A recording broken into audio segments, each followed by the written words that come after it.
traveling north to find you. Train was beating the wind in my eyes. Don't even know what I'll say when I find you. Call out your name, love, don't be surprised.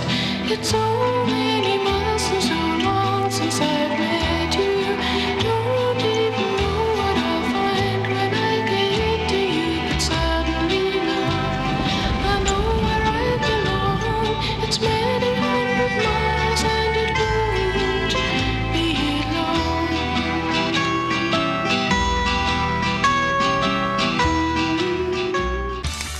Live NHL tonight. Sidney Crosby jams him in. The Lightning look to regain their scoring strike, but they face the thunderous power of the Pittsburgh Penguins. The shot. Then two top guns from the West battle for a win. Canucks, Sharks. Score! A live NHL doubleheader tonight on NASN. I'll trade you a Red Sox home jersey and a Rangers t-shirt for that Pirates jacket. No way. I want that Cardinals hoodie and that Braves away uniform and an item to be named later. You drive a hard bargain. And an enthusiastic crowd on hand as the Atlanta Falcons and the Tampa Bay Buccaneers ready to battle. Matt Bryant will kick off. Jarius Norwood is back deep. And the game is underway. And it's a short kick. And Norwood will return from the 9. And Norwood brings it out just shy of the 25-yard line. So there is Matt Ryan, phenomenal rookie, 5-1 record at home this season, and that, of course, is the Falcons' record at home and the starting lineups. And this is a team that is second in the NFL in rushing, and of course, Michael Turner is the reason why. Well, he's a big part of the balance, big free agent pickup, but that offensive line, Todd Weiner at left tackle, Blaylock, they've surrendered 13 sacks in 13 games. And it's Turner to carry on the first play of the game, and he brings it out for nearly 5 yards on the play. Taking a look at the Tampa Bay defense, they dropped from 4th to 9th in one game after that disaster against Carolina. They've lost both of their run defenders. Chris Hovan and Javon Hay are out of action, and that's not going to be good against Turner. Well, they just tested the inside of it. Right there in the middle is Jimmy Wilkerson, along with Greg Peterson. You'll see a lot of time in there today. Backups in there. Turner again, and this time the Buccaneers do stop him, and it'll be 3rd down and short. This is a team that gave up 299 yards rushing against the Panthers. And guys like Barrett Ruud said, I'm glad it was a short week. They played Monday night, no practice on Tuesday, came back because it was just an oddity. You just don't see that from the Tampa defense. 299 yards, most of it in the 4th quarter. When that score was tied 17-17, it broke the game wide open. Falcons have done well on 3rd downs. They need 2 yards. And the rookie Harry Douglas going in motion out of the shotgun and the pitch to Jarius Norwood. Norwood is going to be stopped shy of the 1st down. So already you can see a lot more decisive and aggressive defense led by Rondé Barber coming up from the cornerback position. 3 and out for the Falcons. Well, if there's any doubt that Tampa would rebound from what happened last night, Rondé Barber was right there. And Michael Kanan, who has punted well this year, the team is setting possible records for the fewest punt returns, but Clifton Smith leads the NFL in punt returns and has returned one for a touchdown. So Kanan will kick on 4th down, and a great high kick. Clifton Smith calling for the fair catch at the last minute, and a flag goes down back at the 20-yard line. Terry McCauley is the referee.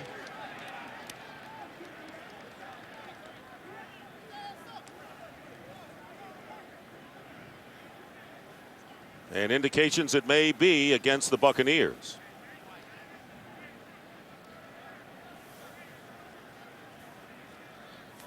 There are 2 fouls on the play. During their turn, illegal block in the back, receiving team. Half the distance to the goal from the spot of the foul. After the play, personal foul, unnecessary roughness, 43 of the receiving team. That penalty's declined. 1st down. So for John Gruden, with the obstacles coming in, Elbert Mack committing the penalty, it'll be half the distance. Well, you see the hold on the outside by Aqib Talib, grabbing David Irons all the way down. That's flagrant there because he had plenty of opportunity to let him go. So as a result of the penalty, the Buccaneers will begin their first possession from the 13. And Brian Greasy, who's 3-1 as a starter this season, his second tour of duty with the Buccaneers.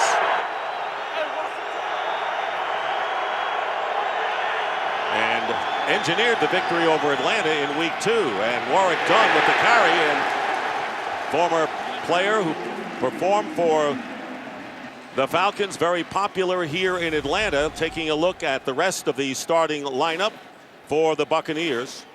And John Gruden says that they've got to be able to throw the ball to get the offense going, and it's a different offense with Greasy. Second down and 11 after the loss of 1, and here is Warwick Dunn, and Dunn will get back very nearly to the original line of scrimmage where Coy Wire, linebacker, makes the stop. And here is the Falcons defense. John Abraham did not practice most of the week with various injuries, and that's the rest of the group. And John Abraham is a huge key, especially when you get 3rd and long like it is now. What kind of game plan will John Gruden and the offense have to contain him? Because in this building, with a live crowd right now, you can see a tight end all the way already over Abraham here to help out Donald Penn, the left tackle. 3rd down and 9. And now we have some movement as one of the Falcons came on in, and it was Jonathan Babineau, one of the defensive tackles. False start. Offense, number 86. 5-yard penalty.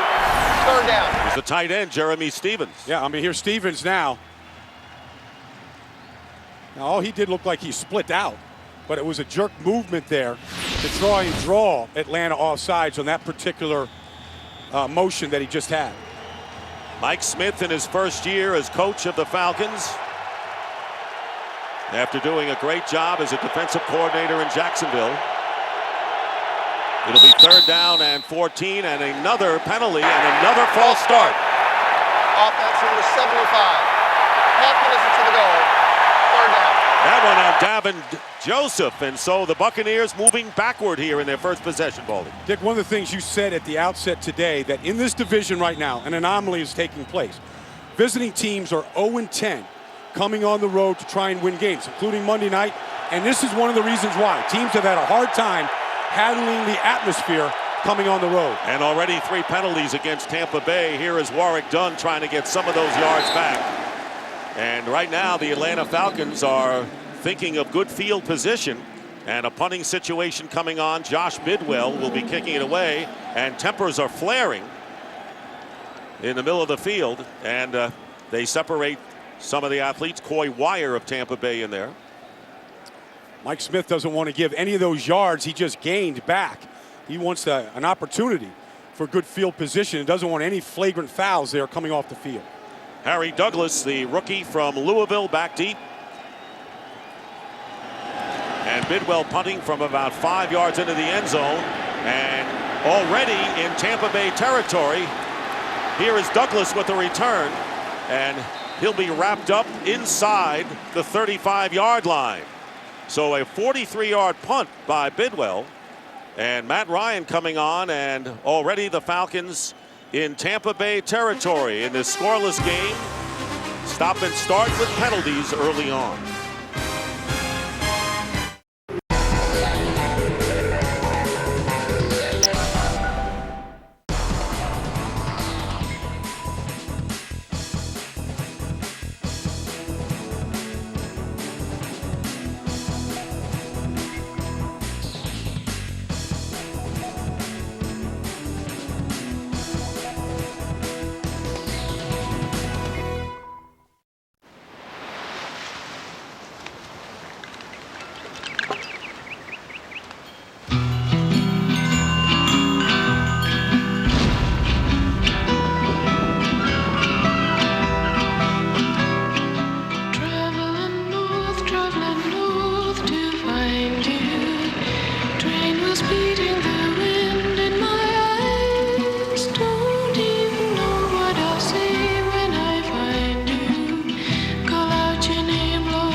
NHL tonight. Sidney Crosby jams it in. The Lightning look to regain their scoring strike, but they face the thunderous power of the Pittsburgh Penguins. The shot.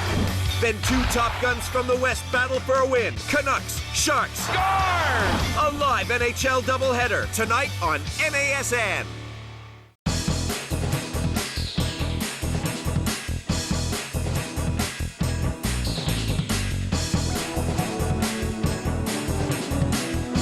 About thus far, no score, but the Falcons could be put in that position. That's Sam Baker, the top draft pick out of USC, inactive the last 7 games with disc surgery. Did not start, but he is in there at left tackle and will alternate with Todd Weiner. The ball is at the 34-yard line, and here is Turner diving inside the 30-yard line. Well, this is an unbalanced line. This is the left tackle at right tight end. Here's the tight end, Justin Peel here. Their plan is to run right at Tampa, minus Javon Hay, minus Chris Hovan, backup defensive tackles in there. They want to pound the second leading rusher in the league right at the belly of this defense to start this game. 5-yard pickup, bring up 2nd down and 5. 2 tight ends now. Peel joined by Jason Rader. And they go again to Michael Turner. And Turner, no gain, maybe a loss. Barrett Ruud coming up. It'll be no gain. 3rd down and 5 coming up for the Falcons. Now, the last time Atlanta saw Tampa was week 2. In Tampa, it was Matt Ryan's first road game. Nobody played well for Atlanta in that game, including Michael Turner. He was held to the fewest yards he's had all year in a game. Matt Ryan had his only game all year where he threw for less than 50%. But this team continues to improve every week. Today is a good test. And backing up your comments about the running, 5 runs, no passes, but a passing offense here on 3rd down and 5. And penalty flags in there. False start, offense, number 63. 5-yard penalty, 3rd down. That was the left guard, Justin Blaylock. So what do you analyze the penalties that we're seeing early on, other than the fact that they know this is a key game? That's what it is. I mean, it's just the jitters and nerves that come with a game that has different magnitude than it has all season, because the later you get in the schedule, the bigger the games get. And to a man right now, this is a playoff game for the Atlanta Falcons. And as we pointed out, neither team has lost back-to-back games this season, and one of them is going to here. 3rd down and 10. And Matt Ryan looking to throw his first pass, and he completes it to Michael Jenkins, who stays on his feet. And Jenkins gets to the 11-yard line. And now we hear the crowd here at the Georgia Dome. 23-yard pickup and a 1st down. The first thing Matt Ryan needs in order to complete that type of pass is good protection. And he got it from Sam Baker, the other #1 draft pick on this team, handling Gaines Adams on the outside. Pushes him beyond Matt Ryan, or against Greg Wright there. And here comes Jenkins. Big target on a deep in route right in front of the safety, Jermaine Phillips. I tell you, these receivers hang onto the ball when Ryan throws it. 1st down. And Turner tripped up from behind by the strong safety, Jermaine Phillips. Turner picking up 1. Most of the nation saw the Monday night game where Tampa gave up 299 yards rushing. It was a game where everybody went bad. And when you talk to the coaches, what happened? They don't have an answer. They know that the coaching hasn't gotten bad, and the players didn't get bad. It was one of those nights Carolina executed perfectly, especially in the 4th quarter on long runs. The fact is, they missed key tackles that allowed running plays to go a lot further.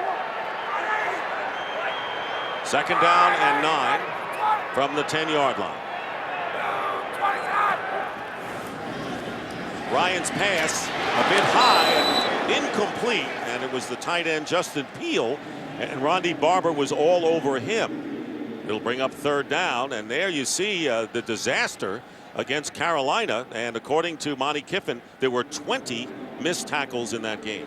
John Gruden thought it was so bad that he thought they missed more tackles in that one game than they missed in all season combined, and he might not be wrong about that. Monty Kiffin, the defensive coordinator, who has had a brilliant career in that role. 3rd down and 9.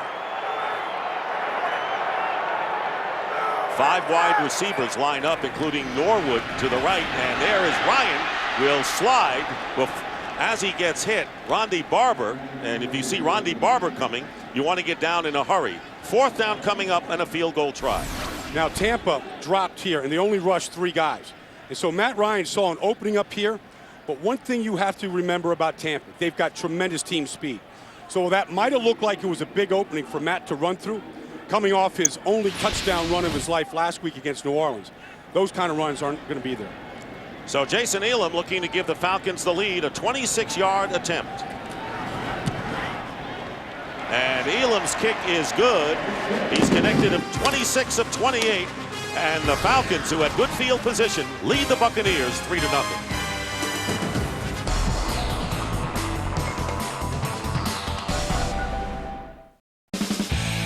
We kick off college football bowl season again this Saturday with the New Mexico Bowl Live.